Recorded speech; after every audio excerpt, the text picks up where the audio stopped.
everyone. For those who are new to my channel, my name is Jo and I will be heading over to Disney World for 2 weeks, 2 whole weeks through April and May of this year, 2018, and I'll be traveling over with my husband and my daughter.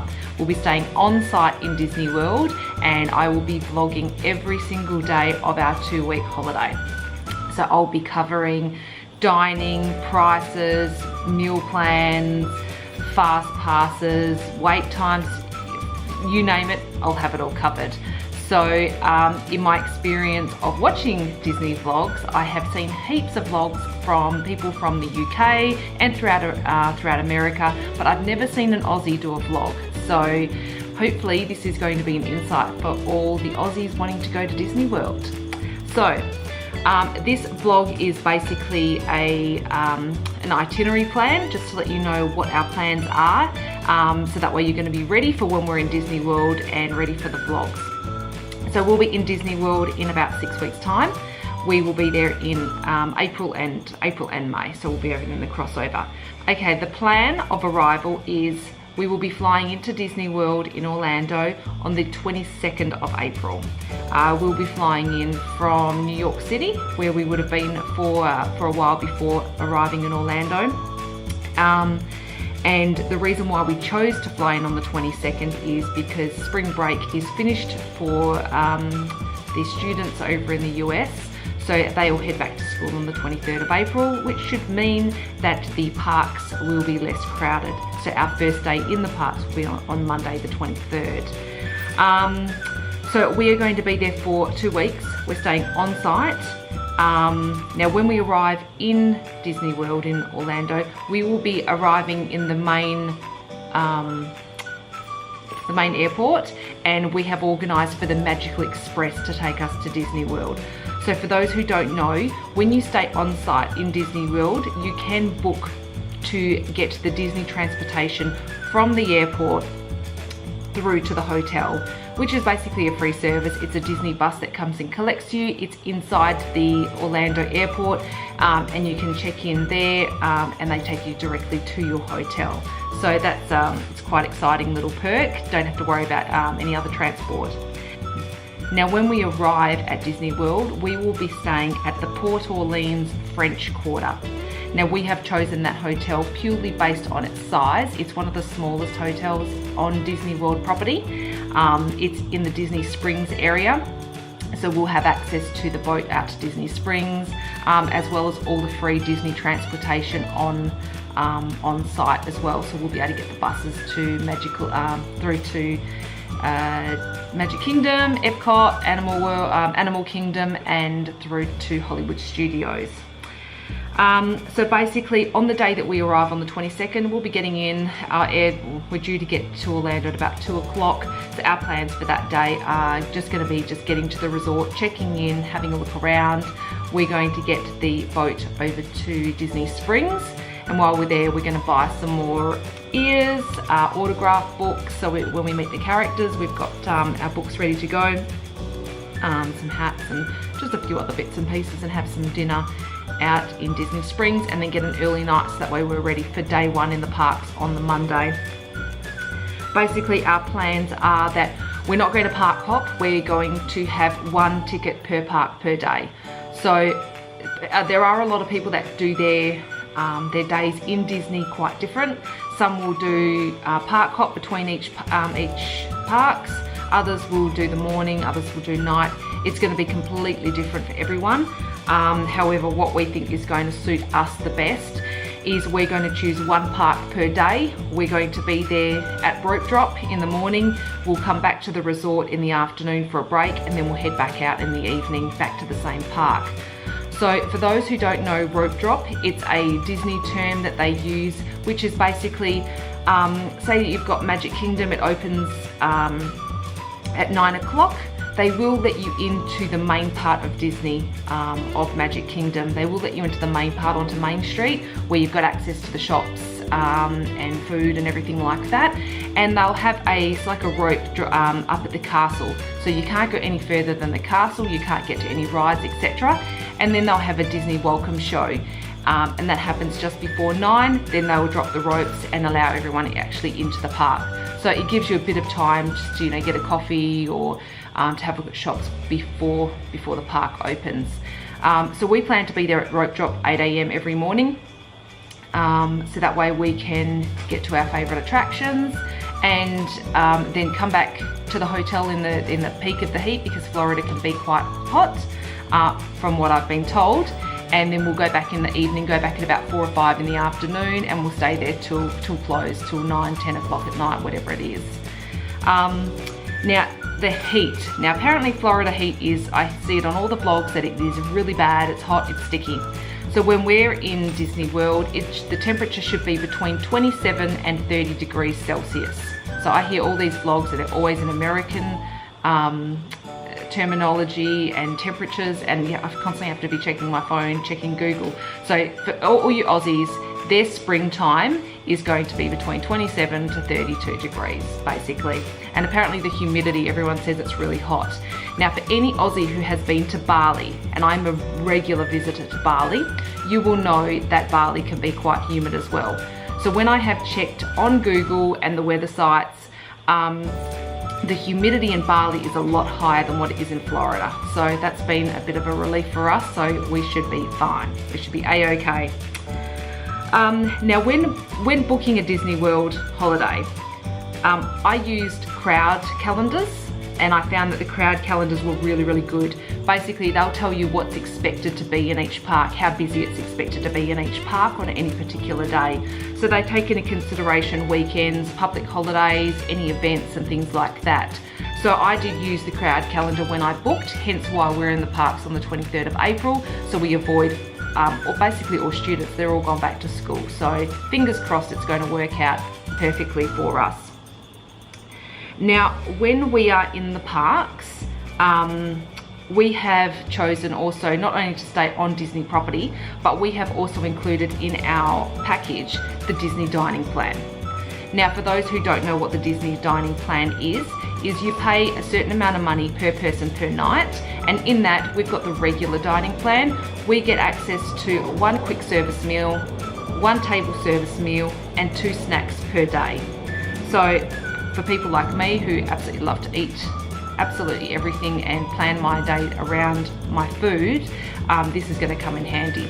So basically a quick service meal, from what I have seen, is basically like a counter meal. You go up, you order your food, and then you go and you take your food and go and sit down. Some of them are quite big, being an American serving size, so for most Aussies it'll be an actual good size meal. The table service meal that you get is basically kind of like a 3-course meal. You know, you get your main, you get your dessert. So a table service meal is you'll actually have someone come, they'll take your order and they'll actually bring you your food for each, for each round basically. And then you also get 2 snacks per day as well. So a snack credit could be a coffee, it could be a muffin, it could be an ice cream, it could be something along those lines as well. So in the Disney dining plan, you know, you're going to see that you are going to get a good amount of food throughout the day. We also intend on taking snacks and putting them in our backpack as well. So I will be having a vlog or a vlog coming up showing you what's in my Disney park bag for anyone who is interested, and we're also going to be having basically a packing video as well, so that way you'll know what we're taking with us, because strangely enough I've had people asking me for that, so that will definitely be coming as well. How to make the best out of your Disney dining plan. Planning. For anyone who thinks you turn up to Disney World and it is a magical experience, you're going to be very disappointed. I have been planning this for a year, and the amount of planning it has taken to go to Disney World for 2 weeks and make sure that we get it right and we don't spend hours in lines and we don't miss out on any dining experiences. You have to plan. It's quite simple. If you're not good with technology or planning, don't expect to walk into Disney World and get onto every ride. It is not going to happen. The amount of people that I see standing in lines in vlogs is unbelievable. And as far as I'm concerned, there is no way in hell that I will be doing that. For example, anyone who wants to have dinner at Cinderella's castle and eat with four of the Disney princesses, it's not going to happen if you turn up on the day. Disney dining, you need to book it as soon as it comes out, and that is 180 days before. If you are staying on Disney property, you have access to book any dining experiences 180 days ahead of time. So for those who do the math there, that's 6 months. Any restaurant that is booked out 6 months ahead of time must be doing good, must be good. So you have to plan. Fast passes to get onto rides. An example, Animal Kingdom have the New World of Pandora. One of their main attractions is Flight of Passage. Watching those vlogs of people, there are people that line up to get on that ride. They line up between 4 to 5 hours. I don't know about you, but I don't think anything is worth 4 to 5 hours wait. I don't know, but you need to book your fast passes. So basically, the whole idea is to plan, plan, plan. You need to know 180 days out beforehand where you are going to eat. My whole thing is I have planned everything as much as I possibly can. I've left room for movement changes, just to go with the flow as well. But the main things is we worked out what we want to do, and I have made sure that we got it. So that means setting reminders, setting diary notes, you name it, it's been done. So the dining plan, booking character experiences. So I made a diary note basically 180 days ahead of time, and I made sure that I was online on Florida time basically. So I think it ended up being 6, 7 o'clock at night over here, which was fine. But we have got all our table service meals locked in, which is great because all our table service meals we want to do the character dining. Now you can meet characters inside the park. However, if you want to meet characters without lining up, the dining experience is an awesome way to do it. You will meet 3 to 4 characters in every meal that you have. They'll come to the table, you can have photos with them, you can interact with them, and you can also get their autographs. So we found the character dining brilliant. We did that in a couple of years back. 2 years ago we did that in Disneyland in Paris, and we absolutely love the character dining. It's really, really good. So we have basically booked ourselves for each, we're there for 14 days. We have got, on day 1, we've got Cinderella's Royal Table, which was a really hard booking to get, but we got it. So that's where you'll meet Cinderella and 3 or 4 other princesses. The next day we've got the Crystal Palace, so that's a character dining with Winnie the Pooh, Tigger, Eeyore.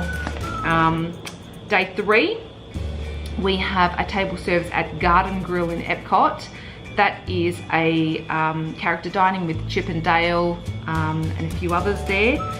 Then day 4, we've got this is not a character dining, but we're out at Sci-Fi Diner, which is basically like you sit in an old car, like you're at a drive-in. So that's going to be quite good. We've got a character dining at T-Rex out at Disney Springs. T-Rex is basically, it's a dinosaur themed restaurant. We have a reservation, which I'm looking forward to, on Saturday night out at Ohana. So that's at the Polynesian Resort. Now we got a great time for that, which was really hard. So this was one of the very first ones that I booked as well. We got an 8:30 booking. Now when you book at Ohana, 8:30 p.m. is prime time because the fireworks at Magic Kingdom are at 9 p.m. So we should be able to see the fireworks from inside the restaurant, which will be nice. And out at Ohana, they theme all the music as well. So that way you can hear the music that they're playing along with the fireworks. We have a dining reservation, I'm going to say this wrong, at Akershus Royal, I think it's called, which is another Disney princess dining. So we'll be out for that one there. We have a dining reservation at Tusker House out at Animal Kingdom, which is with Mickey and Minnie, and they're like all dressed in their safari gear. We have a dining reservation at the Rainforest Cafe. It's all themed like a rainforest basically. We wanted to do this when we were in Disneyland in Paris, but we just ran out of time, so we're going to do it this round here. We have another table service out at Liberty Tree Tavern that is not themed, but for some reason I wanted to book it. I think I saw someone on a vlog eating a meal that I absolutely loved, so I booked that one there as well. we've got another one which is going to be great. It's not in the Disney dining plan. We have paid out of pocket for this. Well, you still pay for everything anyway, but we've got one out at Fort Wilderness Resort. And we're going to see the Hoop-Dee-Doo musical review. So it's basically like a dinner and a show. So I'm actually really looking forward to that one. That's going to be a highlight for me. And we have a dinner reservation out at Be Our Guest. So this one here was another hard one to get because it's one of the newer restaurants at Magic Kingdom. And you're basically in the ballroom inside the Beast Castle. And if you get a dinner reservation, the Beast will be there as well. So that's pretty good. You can go there for breakfast, but there's no characters there. But at dinner, you will get to see the Beast. And we've also got a reservation out at, I'm gonna say this one wrong as well, most probably, Teppen Edo. So that's out in Epcot in the Japanese pavilion. Basically, you sit at a kind of like a cooktop, and the waiter will cook your food right in front of you and serve you while you're sitting there. So that has had great reviews, so I'm really looking forward to that one there as well. So there's some of the table service meals that we have got booked in, but we had to book them 180 days in advance. I jumped back on our Magical Experience app that is through Disney World, and I did have a look to see what restaurants were still available if I wanted to move things around, because we're less than 90 days out and there is absolutely nothing available at Good Times. So, well, some of these you just can't even get into. Some of them you still can, but the times are not that great. See, for a lot of our dining, I've booked them before the park opens as well. So if you get a dining experience at, say you get a breakfast reservation out at Garden Grill at 8 o'clock, they will let you into the park the hour earlier. So even though they open at 9, they will let you into your dining experience. You go in, you have your dining experience, and when you come out, even if the park's not open, you've got access to the park. So that's a great way to get into the parks earlier. You get to meet a character, you get to get into the park early. So that has been on top of our list while we're going to be there at Rope Drop and why we're there early in the morning.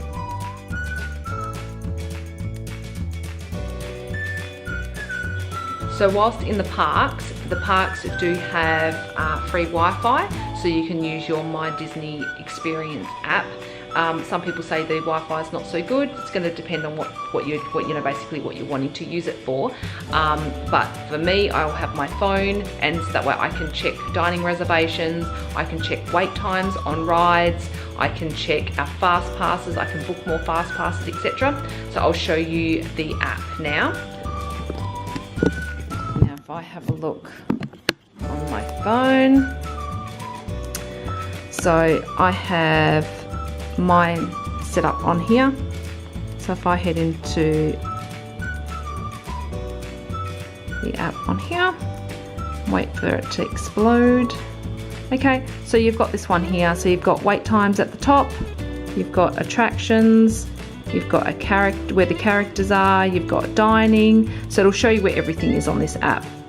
Okay, but basically wait times is going to be a good one. Now, because Florida is the complete opposite side of the world to us, they are closed at the moment. But otherwise, this place here, this will light up like it would on attractions, with the little stars. That would actually light up with wait times. So you'll be able to see how many minutes there are. The other good thing about this particular app is, excuse me, sorry, it's quite large, this phone, is at the bottom, it's going to show you my account. So we've got my account on here, and it's going to load everything up on here. So it's going to have my plans, it's got absolutely everything. So it's going to show all my fast passes, it's going to show where we're staying, it's going to have all my photos because we're doing the photo pass as well. But basically, if I go in here and have a look, it's going to bring up all my plans. So it's going to show where we're staying, all our fast passes that we have booked, our dining, yeah, absolutely everything for the whole time that we're there. It's all planned on this app. So anyone who is good with technology, or you can get this app, it's best that you get this. Fast passes. What is a fast pass? So basically, if you get yourself a fast pass, you don't stand in the long lines of people waiting to get on a ride. you get 3 fast passes per person per day. Now that comes automatically with your ticket. It's not something that you have to purchase on top.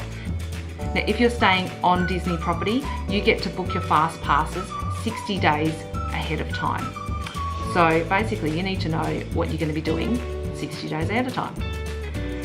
When you book your fast passes, it's completely up to you how you want to book them. This is personally how I have done mine. I have made sure that I have got our 3 fast passes booked in the morning.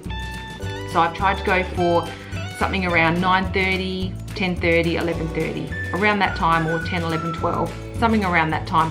You get an hour window to be able to use your fast pass as well. Now, once you've used your 3 fast passes, you can then go on to your My Disney Experience app and you can book a fast pass again. So some people think you just get 3 fast passes and that's it. It doesn't work that way. You get 3 automatically, then you can start booking them again. Now it doesn't mean that you can go and book, 3 or 4 more straight after. After you've used your initial 3, you can book 1 at a time. So if you've gone on, let's say Tomorrowland Speedway, Buzz Lightyear, and then you've gone and met, a character or something with a fast pass, and you've used all your 3. Once you've met the characters on your 3rd fast pass, you can then book another fast pass.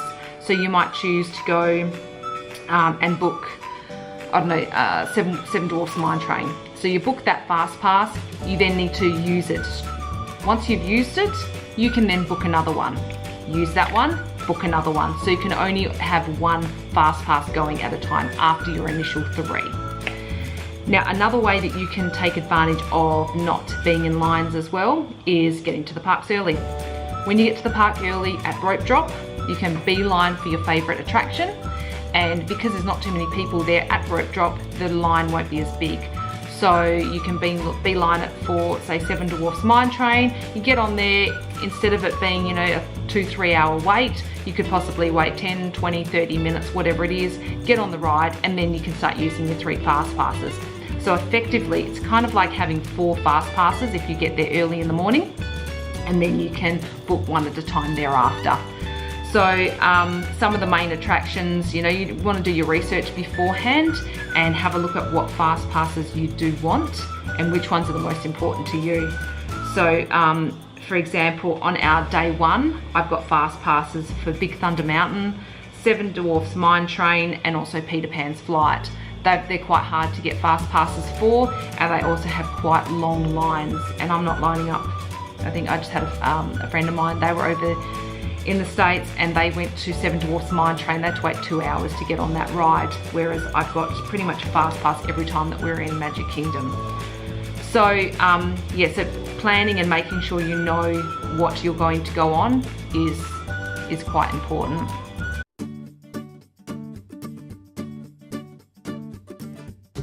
Alright, come on, open up. It's 7 AM, Disney. Go into it now. Make selections. Here we go. So day 8. Let's go. It's the 30th. Here, let's see how far ahead I can go. Get started. Select all. Select all. All in the party. Next. Okay, how far can we go? We I can go to the 6th. 30th. Okay, so where are we? Animal Kingdom. Day 8. Is the 30th. 30th? That's day 8 and 9. Yep, I want the very first one. Is the 30th.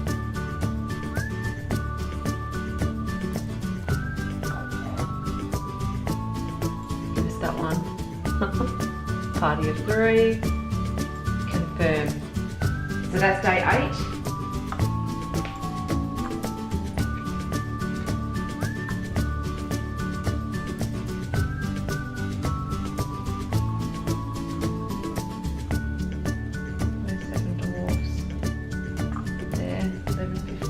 Or we have to go 11:15. What did you have? I don't know what time the other one I got the other one. But I'm just going to grab it because otherwise I might not be able to get it.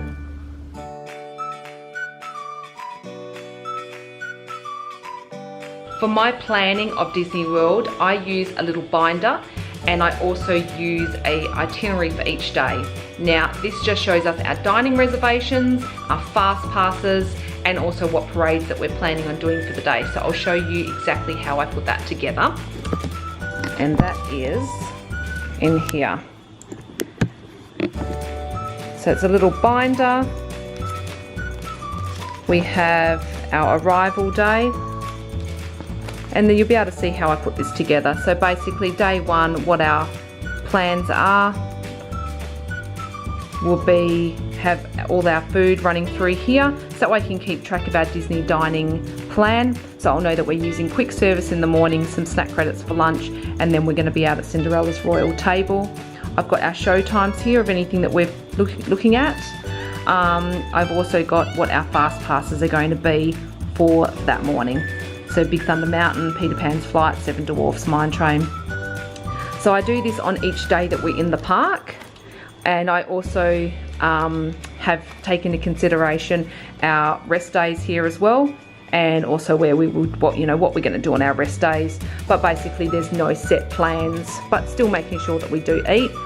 I then have got into consideration as well that back here we've got the water parks, which I'm not going to, but my husband and daughter, they will be there. So I'll head into Magic Kingdom that day by myself, which will be exciting. And then I've also, like taken in consideration, each park, they all have their own day. I think on this particular day, we got a Flight of Passage Fast Pass. And then we also got one, we're back in the Magic Animal Kingdom the next day, and we got another one for Flight of Passage here as well, purely because that is really hard to get onto. So we got, quite a few, and that's how basically I plan our itinerary. So in addition to having our itinerary, I'll also have it on my phone as well each day. So that way then I can see what's on our itinerary for the day. So that way I can always refer back to it whilst we're in the parks as well without having to flick through screens. So I hope you have enjoyed this vlog, and I hope I've covered basically as much as I possibly can. If there is anything more that I need to be including in my vlogs or letting you know, especially anyone that is going to Disney World that is not from the UK or from America, it's not something that you get to do every day. It's a real rarity that you would fly all the way to America to go to Disney World. Basically for us to get to Disney World, we're going through New York, but we have to fly for 36 hours. So this is something that we have planned and taken quite seriously to make sure that we get right, because 36 hours of flying for the sake of Disney, you've got to be a mad fan. So if you liked this vlog, give me a thumbs up, subscribe, because as I said, there will be 14 vlogs of Disney World coming up very soon, and after that we will be then heading over to Disneyland, so there'll be more Disney. Thanks so much for watching.